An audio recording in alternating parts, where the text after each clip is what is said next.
déjà présenter un petit peu le fonctionnement du cerveau et comment il nous met parfois en mode survie, par rapport à nos émotions. Ensuite, je vais parler aussi du rôle des neurones miroirs, comment ils nous, empêchent de voir la réalité telle qu'elle est parfois. Et puis, ensuite, je vais faire juste une brève présentation de 2 des blessures de Lise Bourbeau, parce que c'est quelque chose que je vais pas mal développer après dans la chaîne.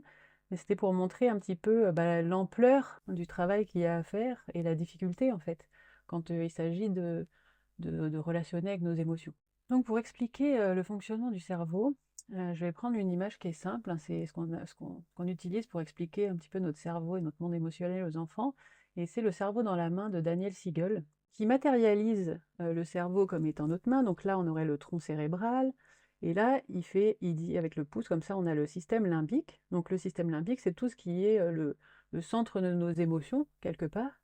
Et en fait, il matérialise le cerveau dans la main comme ça avec, notre, néocortex qui serait, tout notre point finalement qui recouvre cette zone, des émotions. Et il s'intéresse plus particulièrement, enfin il nous explique plus particulièrement cette zone du cerveau préfrontal qui est donc, responsable de notre analyse, nos valeurs les plus profondes, mais qui est aussi, en lien avec notre attention, notre capacité à être attentif, aussi nos prises de décision qui vont être, des prises de décision qui vont faire le lien aussi avec, les conséquences qu'elles vont avoir. Donc ça, c'est important et du coup, c'est aussi ce qui gère tous nos comportements impulsifs. C'est-à-dire de réguler un petit peu les comportements impulsifs qu'on pourrait avoir. Il explique dans le fonctionnement, c'est que quand on est sous le joug d'une émotion très, très forte, en fait, et ben, on se retrouve avec un cerveau comme ça. C'est-à-dire, enfin comme ça, c'est pas aussi, manichéen que ça, mais en tout cas, il y a comme une déconnexion, de tout ce qu'on disait là, donc notre capacité d'attention, notre capacité de réflexion, notre capacité d'être en lien avec nos valeurs, et du coup, on est sous le joug des émotions et qui ont comme seule, réponse quelque part face au stress, la fuite, l'attaque ou la paralysie. Et donc il explique aussi le rôle des neurones miroirs quand on se retrouve en relation avec quelqu'un d'autre. Si on est comme ça par rapport à nos émotions, donc dans cette idée de fuite, d'attaque ou de paralysie, quand on va se retrouver avec quelqu'un qui est comme ça, et ben automatiquement la personne par imitation va se mettre comme ça aussi. Et on va se retrouver dans les mêmes mécanismes. Donc qu'est-ce que c'est que ces neurones miroirs? Déjà, ils ont été découverts assez tardivement, hein, c'est en 1992 par une équipe de chercheurs italiennes. Et en fait, leur expérience, c'était d'observer dans le cerveau, en fait, quelle zone du cerveau était, en activité quand un singe prenait une cacahuète dans un bol. Voilà, et ils regardaient qu'est-ce qui se passait dans le cerveau. Et à un moment donné, alors que le singe était branché pour, voir cette stimulation du cerveau, un des chercheurs a pris une cacahuète dans le bol, et puis il s'est rendu compte qu'il y avait exactement les mêmes activations dans le cerveau pour le singe. Donc il n'y avait pas de différence dans le cerveau quand le singe prenait lui-même la cacahuète ou quand quelqu'un d'autre le faisait. Et donc on voit bien que ces neurones miroirs, il y a une histoire de sauvegarde de la survie de l'espèce quelque part en fait. C'est par l'imitation qu'on arrive à s'adapter au monde en fait, hein. C'est quand on est petit, quand on est enfant, par l'imitation on va regarder notre environnement et puis on va imiter ce que font les autres pour s'adapter quelque part. Mais ces neurones miroirs, ils sont pas cantonnés juste au comportement en fait. Ils existent aussi pour copier quelque part, pour imiter notre monde émotionnel, donc quelque chose de moins visible quelque part. Mais pourtant, ils agissent quand même. C'est ces mêmes neurones miroirs donc, qui vont être en action quand on va, par exemple, regarder un film et qu'on est complètement dedans. En fait, c'est comme si on vivait le film comme les personnages, en fait. Et ça, c'est nos neurones miroirs qui sont en train de nous faire vivre la même chose que les acteurs, quelque part, et qui fait qu'on a des grosses émotions qui nous viennent au cinéma. Et ça va être ces mêmes neurones miroirs qui nous permettent d'être des supporters sportifs. En fait, il y a comme cette mise à la place des joueurs. On a l'impression que c'est nous-mêmes qui gagnons, nous-mêmes qui perdons. Enfin, il y a quelque chose comme ça au niveau de ces neurones miroirs qui sont finalement ben, le principe de l'empathie.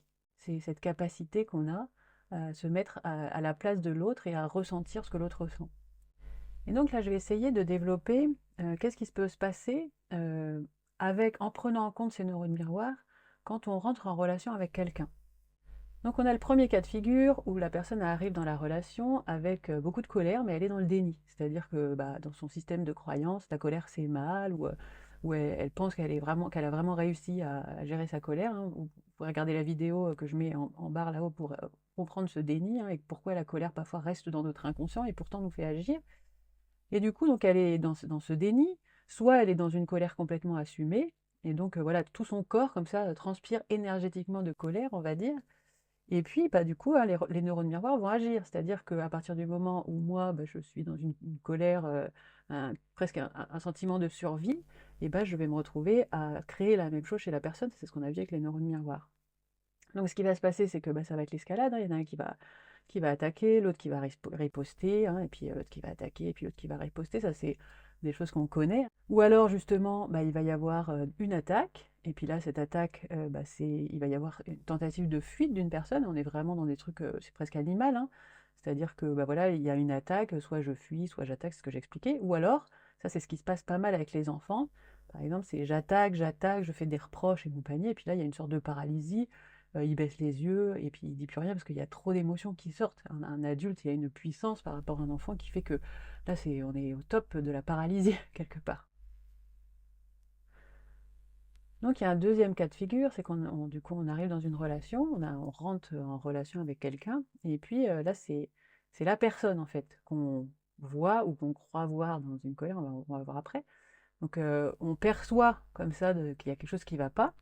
Mais nous, bah, en fait, on est comme ça, en fait, tout va bien pour l'instant, enfin voilà, ou alors on a réussi, alors qu'il y avait eu un conflit passé, par exemple avec la personne, grâce à la CNV, grâce à la méditation, de revenir un petit peu à ce temps de pause qui fait que on a re-accès à notre capacité d'analyse, à notre capacité à voir les conséquences quand on se dispute avec quelqu'un et le fait que ça va nous pourrir la vie quelque part, ou des choses comme ça. Donc hop, on a repris cette capacité, et là on a envie que la situation avance avec la personne, par exemple. Et puis là on se retrouve avec quelqu'un bah, qui est, elle, qu'on perçoit comme quelque chose de colère, en fait. Donc là, la première question qu'on va se poser, ben, ça va être est-ce que la personne sait qu'elle est en colère? Donc est-ce qu'elle est dans un déni de sa colère? Donc en fait là, c'est là que la CNV aussi prend tout son sens, c'est qu'on va informer la personne, dis donc, t'as l'air en colère. Voilà. Donc la personne, elle est obligée de dire, voilà, de regarder, est-ce qu'elle va rester dans son déni? À partir du moment où il n'y a pas d'attaque, normalement, elle accepte en fait ça, si elle ne se sent pas menacée. Et puis, ce qui va être intéressant aussi avec la CNV, c'est de relier la personne à la vraie cause de son émotion. Parce que c'est ce qu'on voyait dans les vidéos précédentes. La personne, quand elle est dans cette colère-là, elle pense que nous, la personne d'en face, est en cause dans son émotion. Donc elle essaye d'attaquer et tout ça, alors qu'en fait, bah, là, ce qu'il va falloir l'amener à faire, c'est quelque part comprendre que nous-mêmes, on n'est pas la cause de son émotion, mais par contre qu'il y a un besoin qu'elle a, et que c'est ce besoin-là, en fait, qui est la cause de son émotion. Donc c'est ça qu'on va essayer. On va essayer de tenter, hein, voilà. Ah, dis donc, je vois que peut-être t'aurais eu besoin de respect, t'aurais besoin de... Voilà. On essaye avec ben, voilà, l'outil de la communication non violente. Et là aussi, où la communication non violente, elle devient super intéressante, c'est que notre problème avec ces neurones miroirs, c'est que on ne fait pas la différence entre ben, nos jugements, nos préjugés sur une personne. Par exemple, on arrive dans une relation comme ça, et puis on a un jugement sur la personne, on dit cette personne est tout le temps colérique, ou elle va arriver forcément, elle est en colère. Et du coup, ben, on la perçoit à travers le filtre de ce qu'on imagine d'elle, en fait. Et là, les neurones miroirs, ils vont quand même fonctionner. Le cerveau, il ne fait pas la différence entre quand c'est vrai ou quand c'est imaginé. Donc en fait, si jamais on arrive avec cette idée-là, bah, du coup, on peut se retrouver dans une colère, nous-mêmes, parce que simplement on a projeté sur l'autre que lui était en colère, avec notre imagination, que la personne, ça se trouve, était très calme. Donc voilà, donc tout ça est à prendre en compte, et je trouve ça assez intéressant. Alors quand j'explique tout ça, ça a l'air simple en fait. Il y a comme quelque chose où on se dit, bah oui, bon, bah d'accord, j'ai compris, donc c'est facile. Le problème, c'est que ce que je voudrais expliquer, c'est par rapport, donc là, je vais aborder très très vite fait les blessures de Lise Bourbeau, parce que je voudrais montrer à quoi on a affaire au niveau de notre instinct de survie quand on est dans un conflit avec quelqu'un. Donc je vais parler des deux premières blessures, là, très très rapidement et très succinctement, c'est quelque chose que je développerai plus tard, mais euh, je vais parler des deux premières blessures de Lise Bourbeau qui sont l'abandon et le rejet. Donc il faut savoir que ces deux blessures se font dans la petite enfance. Donc elles sont on a l'impression qu'elles sont un petit peu similaires. Des fois même on fait des amalgames, hein. On se trompe quand on est dans la blessure du rejet ou dans la blessure de l'abandon. Et le système pour comprendre un petit peu, l'abandon, c'est vraiment je suis avec quelqu'un, et puis la personne s'en va. Elle part de mon champ de visuel. Et je me retrouve esseulée. Il y a quelque chose comme ça.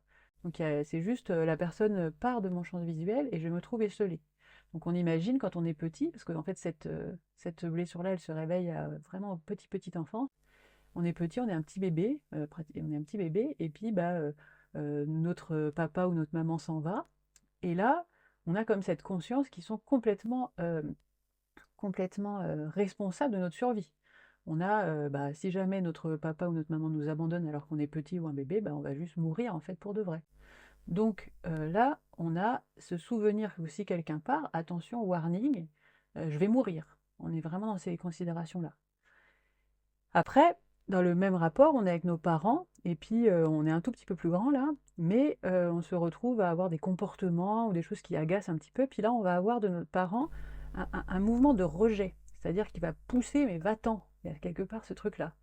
Et là c'est pareil, hein, quand on est, donc c'est pas le même mouvement, on voit bien, mais il y a il y a cette même problématique, c'est si je me retrouve tout seul, je vais vraiment pas être bien. C'est encore une histoire, je peux peut-être mourir même. Ok? Parce qu'on est vraiment dépendant de nos parents à ce moment-là.